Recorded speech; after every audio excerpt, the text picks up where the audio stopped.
This is Agriculture Today, and I'm Samantha Bennett with the K-State Radio Network.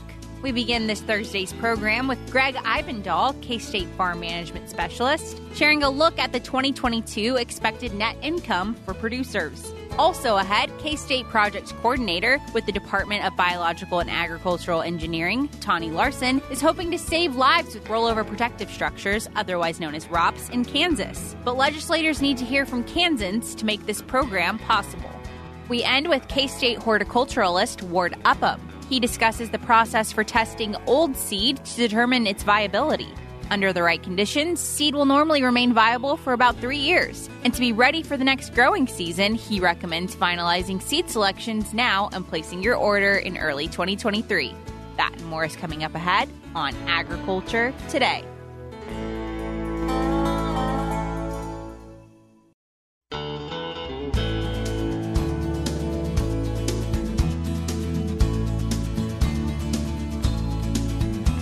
This is Agriculture Today. We are joined now by K-State economist Gregg Ibendahl, and he's joining us for a conversation on an overview of net income for the past year, 2022. So, Gregg, thanks for joining us today. We're glad to be here. Absolutely. So, we really wanted to start with a review kind of last year leading into this year and some of the situations that set us up for 2022. So, let's start there. Well, really farmers in Kansas have done pretty well over the last half dozen years or so because, farm income kind of bottomed out about 6 years ago, but ever since then it's been rising every single year. And in fact, in 2021, we had by far and away our biggest net farm income for the state. It was easily a record here. So that was a really, really good year. And then coming into 2022, we're kind of facing a new environment here with a lot higher input prices.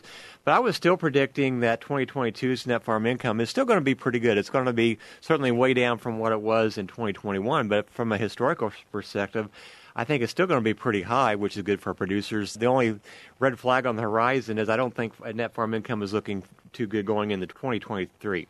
Absolutely. So you mentioned that, you're still optimistic for this year, but we did face quite a few challenges that maybe held us back in terms of the gains we saw last year. So what were some of those challenges that we really faced? Well, going into 2022, we were definitely in an environment of higher input prices, but I think a lot of farmers were able to probably lock in some of those inputs before they really went very high. So I don't think farmers really saw the full effect of anhydrous got up to over $1,500 this last spring. So I don't think farmers fully felt that in 2022, although they certainly are going to see that going into 2023. But really what got us in this last year was, even though grain prices were still pretty good, just the drought that we had this last year was really bad for a lot of producers. And that really, I think it's going to hold down net farm income. I don't know if we ever got to the point where we're going to duplicate 2021 again, but certainly 2022 had the potential to be pretty good net farm income. But that drought we had this year was just so bad that, especially, in the southern part of the state and the Southwest, with yields being so low, that's going to really hold back net farm income this year. Now, those farmers who did have crop insurance, that's certainly going to help them out, but, not everyone had the maximum level of crop insurance. Probably tends to be,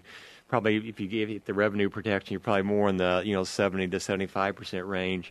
And I don't think a lot of producers didn't go higher than that. So that's, even though you got crop insurance to kind of help mitigate some of those big drops in yields, it's not going to be a full replacement. It's going to help, but it's not going to be as good as what it could be if we would have had normal rainfall this last year. Those grain prices, a lot of people have been saying to help supported a lot of the difficulties faced this year. But when we think about grain prices globally, this would have been the year to really take advantage of those. And we in Kansas, I feel like others were affected by drought, but we were really affected here. Yeah, so so we have a drought in Kansas. It's not going to move grain prices like you are if you had a drought like in the I states like Illinois. If they would have a big drought there, that you would certainly see that effect show up in grain prices. But, in the scheme of things, Kansas is a major player in agriculture, but we're not a major player as much as like Iowa and Illinois are. So we don't have the ability to move grain prices like they have in those states. And the other part with net farm income this year, too, is our government payment numbers aren't going to be near as what they were. There may be some, but not near as what they were previous years, especially those extra COVID payments we were getting. So that kind of stuff kind of dried up this year. So not only do we have a lower yield, even though grain prices are pretty good, we don't have the government payment side and extra special payments that came about during the COVID years. So all that's going to hold down the gross revenue side of things this year for farmers. And you hinted at, expenses being a huge issue this past year. So, of course, that includes fertilizers, like you mentioned, but also fuel prices and interest rates. And we're not looking optimistic for 2023. 2023 either in that regard. No, really. So, like I said, farmers probably didn't see the full effects of the fertilizer prices going in because I think they were able to probably lock some of those things in before they got really, really high. But, so fertilizer kind of peaked out in this last spring where we got about $1,500 for anhydrous. That situation has not really backed off too much. I think we're maybe down to maybe around the $1,300 or $1,400 range right now for anhydrous. I really expect that, based on my model that I have for predicting fuel and fertilizer prices, that I think we're going to be looking at probably $1,200 to $1,500 anhydrous probably for the next year or two. So it's going to be pretty high, and I don't think there's going to be any way to avoid that like you could maybe of last year. So that's going to be high for farmers going in. I guess I should mention, though, with fertilizer, farmers are always thinking, well, should I cut back for fertilizer because prices are higher? But really, the marginal revenue that you get for adding more fertilizer versus marginal cost, I don't think it's going to pay to cut back a whole lot, maybe just a little bit, but you're still going to want to apply probably close to your normal amount of fertilizer to get the yields that you need. So that's going to be a big expense. It's going to be hard for farmers to deal with. And as you mentioned, fuel prices are high. I don't know if folks have noticed driving around gas stations looking at the differential between gas and diesel. Diesel is about $1.50 a gallon higher than what the gas price is. That differential has never, ever been this high. And that's not a good thing for farmers because even though gas prices have come down probably below $3, farmers are, they're paying probably at least $4 for diesel fuel, so that's going to be hard to avoid. And actually, farmers think fertilizer was the biggest expense increase over this last year, but really it's not. Herbicides have actually gone up 50% over the last year, so no avoiding that. Machinery certainly hasn't come down in price. Maybe it hasn't gone up as much as a lot of other expense categories, but it's still pretty high too. And as you mentioned, interest rates are really high now too. They've been going up because of the potential inflation. So normally we think of the inflation and interest rate effect and interest costs being a big factor. It hasn't been so much over the last decade or two, but with higher interest rates, that could become a bigger deal again. Lots of challenges that our producers are currently facing and ones that they're going to continue to face because these are long-term issues. They're not going to be resolved short-term. So, Gregg, I guess my question now is what advice do you have for producers with such higher anticipated expenses in the year ahead? Well, so, we're in a situation now with the expenses being so high. Farming has become a pretty risky proposition because we're having to lay out a lot of money, put out a crop in, and that just puts you more at risk if there's a bad year because either maybe grain prices go down or there is a drought or something like that. So it certainly has upped the risk level for farming. Farming has always been a pretty risky occupation, but I think it's kind of doubled down even higher now when you go back and look at our crop budgets and you look at what it costs to put out an acre of crop. It's a lot of money that farmers have to lay out. So that means they're going to have to go to, have a bigger operating loan than what they would typically have to do. And as we talked about earlier, there's not a whole lot farmers can do to avoid the fact that prices are going to be higher. I mean, you're paying the higher prices for fertilizer, so that's kind of hard to avoid. But, what farmers really need to watch out for, I think, is go back to the basics and really watch how they're spending their money.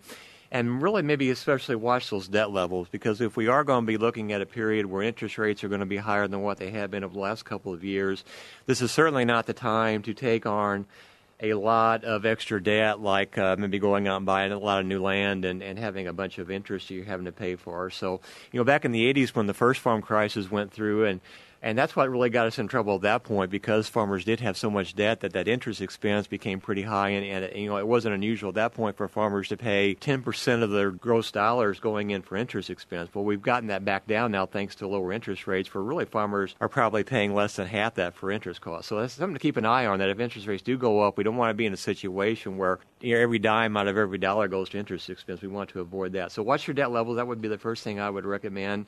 Again, even though fertilizer is at record high levels or close to it, probably cutting back on fertilizer may not be the way to save money. You're going to be a penny good versus a dollar bad, because you still want to maintain those levels, just because the marginal benefits from that fertilizer is so much better than what the marginal costs are. So you want maybe cut back a little bit, but probably not a whole lot there. So I don't know if there's much you can save on the fertilizer side. Again, fuel prices are high too, but there are certain times of the year where fuel prices are actually lower relative to the year average. So for diesel fuel, we tend to see peaks in the fuel price probably in the spring planting season around April, and also in the fall harvest season. So if farmers are buying diesel fuel on an as-needed basis, the times that they would buy those, like in April and October, are really typically the highest price months of the year for buying diesel fuel. So farmers, if they would buy their diesel fuel like in February and maybe in the summer for fall, those are really the lower points of the year. So that's something to keep in mind, that you can time those purchases and kind of get the minimal cost for the year by doing it that way. And then certainly I would recommend that all producers know their cost of production. That will certainly help with you knowing how much you have to spend, and maybe that will give you some opportunities to maybe lock in some grain prices when you can see you can actually cover your cost of production. So highly recommend doing that.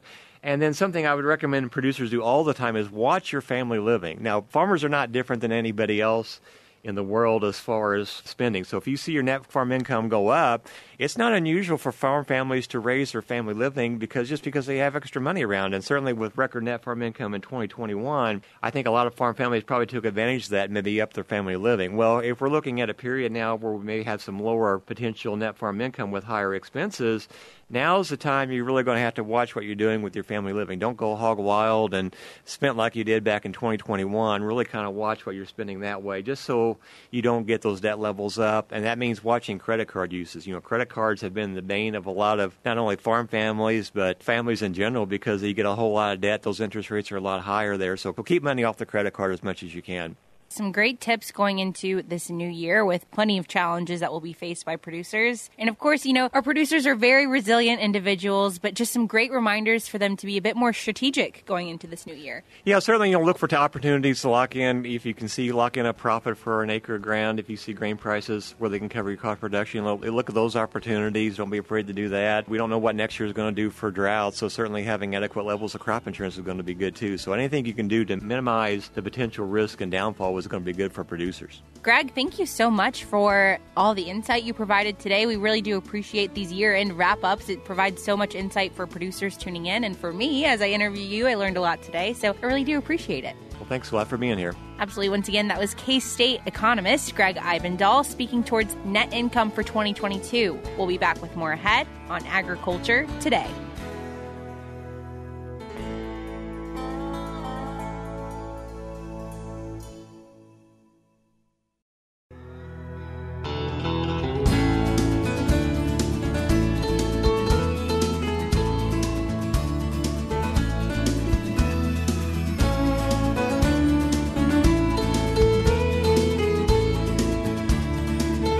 This is Agriculture Today. We are back now with Tawnie Larson. She is the project coordinator with the Department of Biological and Agricultural Engineering at K-State. And she's joining us today to talk about a program that she has been passionately working towards getting geared up for the state of Kansas. And it is a rollover protective structure rebate program. So, Tawnie, thanks for joining us today. Hi, Samantha. Thank you for having me today. Absolutely. So I think we've briefly talked about the rollover protective structures before. We have. ROPS. But this is something we're really trying to get news and word out about because session's about to start here in Kansas soon, and we want to make sure our legislators know about this program. Right. So we're working with some other states in the area, including Missouri and Iowa, and sponsored by a grant out of New York. And it's actually a CDC grant, or NIOSH, which is a safety center. And our goal is to get funding from the legislators in our state and fund a rebate program to help people that utilize tractors that do not have a ROPS,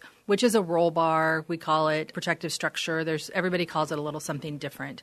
But basically, it creates a box around where the driver is sitting so that if that tractor is to tip or roll over, that the person sitting there is protected. And if they're wearing a seatbelt, it is 99% effective.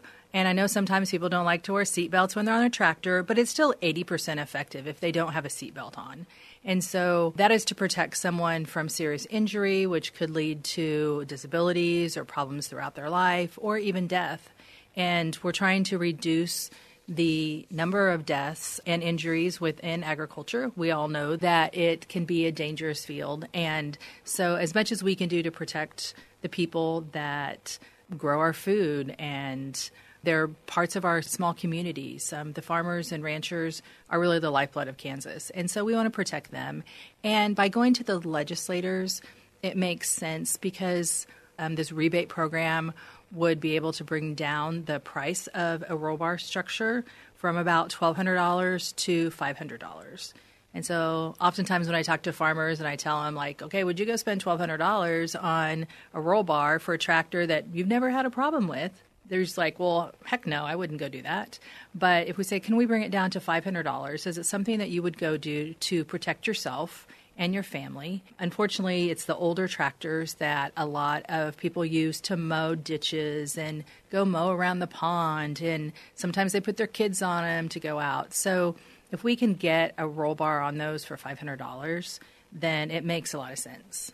Yeah, and those situations you just described are some of the most dangerous situations when we're on this equipment. And when you think about the cost there, comparing $1,200 to $500 or even less in some cases, it makes it much more approachable when you think about getting this life-saving equipment put on your tractor. It certainly does. And we've had some research done, and basically the cost to a farm family, if there's a result in a fatality from an overturn, is over $775,000.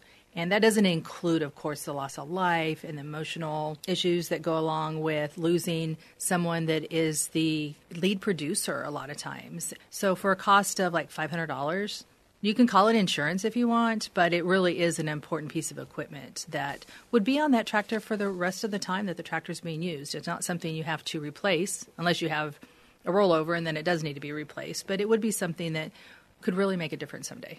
Yeah, and think about the peace of mind that it could provide, too. I think of, people who think about their husbands or their wives going out to use this equipment and how stressful that can be sometimes even then. Such peace of mind it can provide. That's a really good point. I think any time that we know that our loved ones are going out into the field, we all have them, we track them on their phones and, watch if they haven't moved. We might be calling them or figuring out why.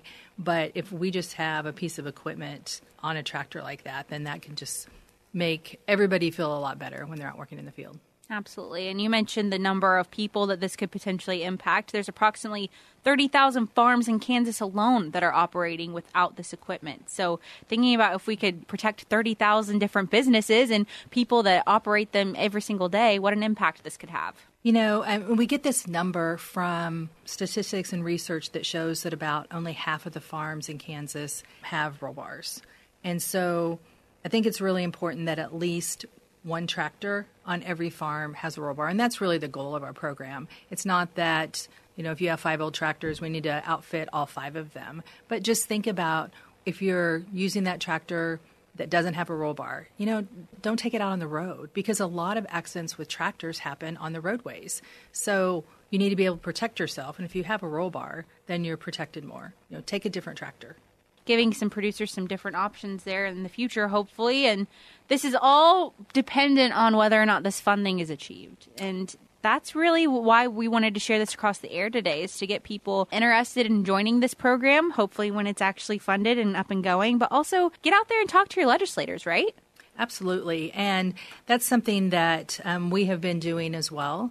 And we want the legislatures to know that this is an important program. There's other states that have been very successful in this program. Minnesota and Wisconsin are 2. There's some others in the Northeast.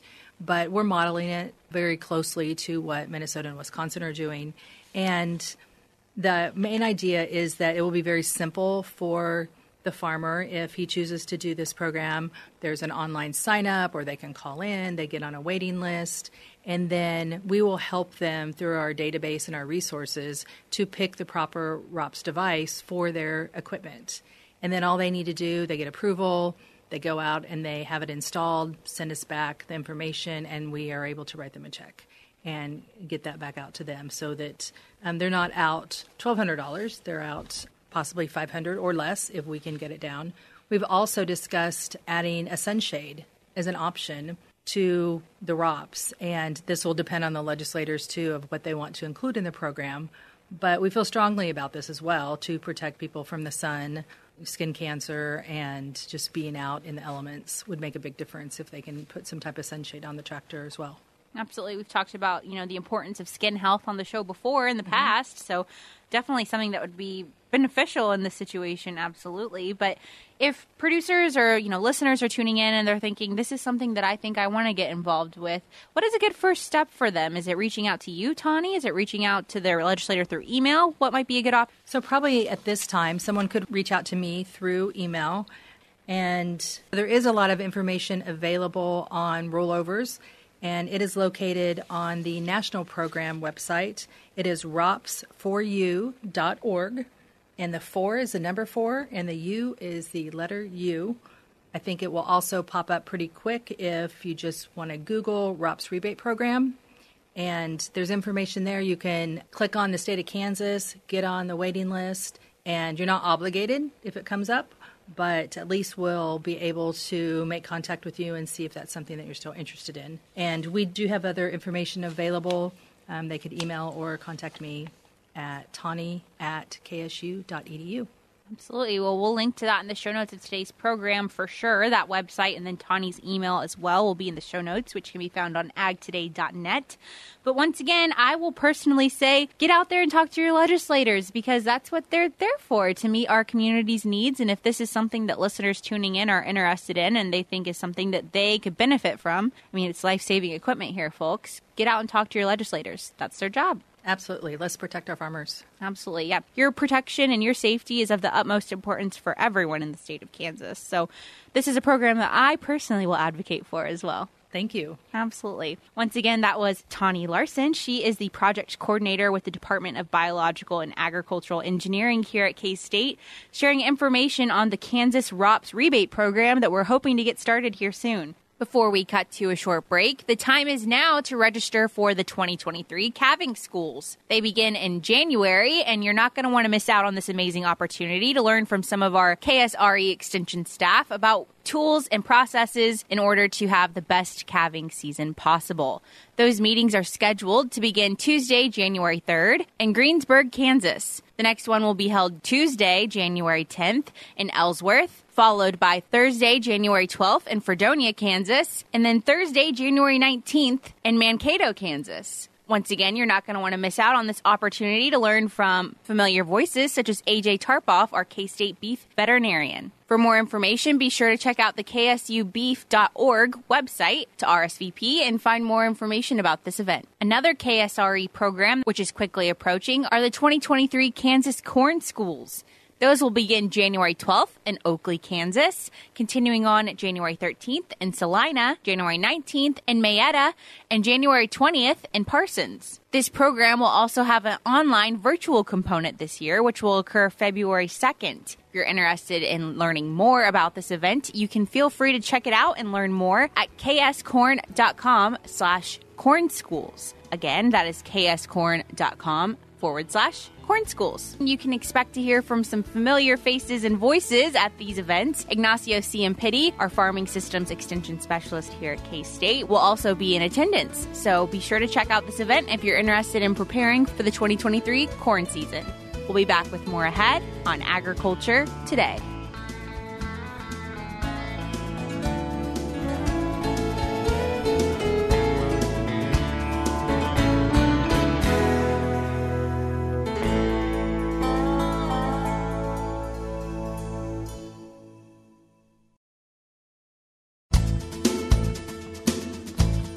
This is Agriculture Today. Along with Samantha Bennett, I'm Jeff Wickman. As gardeners consider their seed selections for the coming growing season, K-State horticulturist Ward Upham says they might be able to save some money by using seed bought in previous years.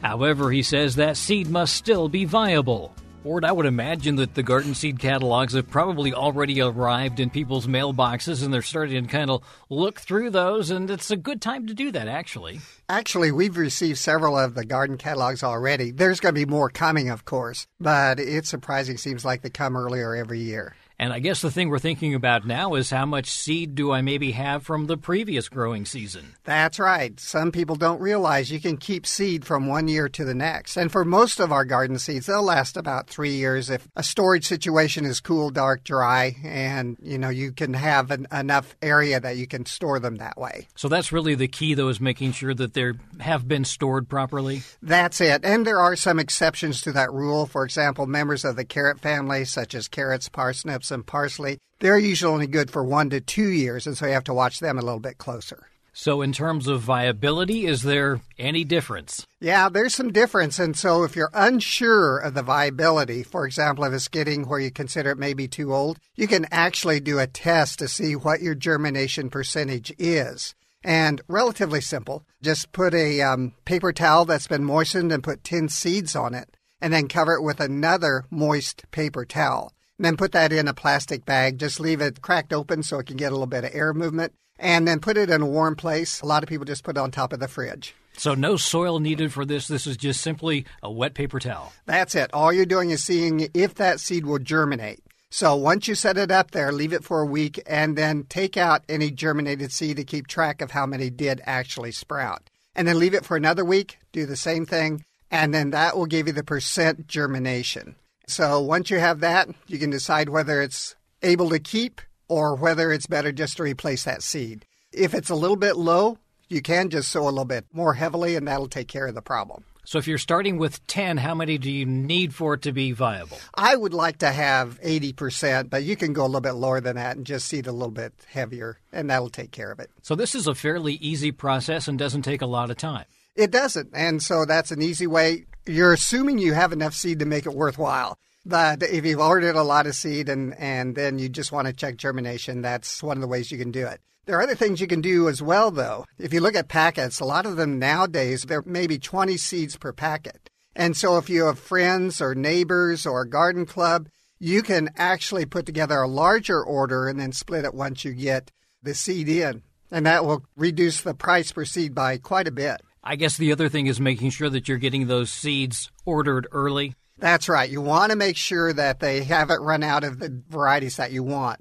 Other thing to do is when you get in those packets, put the date on it or put the year on it so you know how old that seed is, because it's easy to get them all mixed up. Sometimes seed packets will have the date that they were packaged, but sometimes they don't. So it's a good idea to put the date that they were received so you have an idea of actually when you got those in.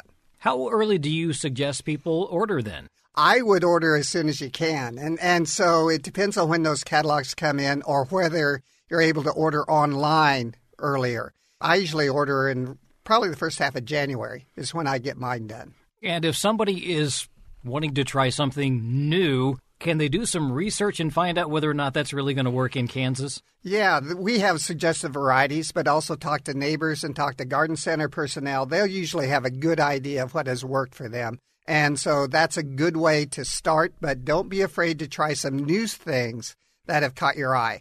Just don't put everything in new. Put in something that you know is tried and true as well as something that's new. We typically have our favorites, and those are probably the go-to to begin with. Yes, and some of those varieties are really old. For example, Jet Star tomatoes has been around for years and years and years, and it's still a very good variety. Good opportunity to check what you have, but then also be thinking ahead for new seed. That's right. And so that's a good thing to do this time of year when there's not much else you can do as far as gardening is concerned. That's K-State horticulturist Ward Upham with information on using old garden seed and buying new seed. More information can also be found at county and district extension offices. And that'll do it for this edition of Agriculture Today. For Samantha Bennett, I'm Jeff Wickman. This is the K-State Radio Network.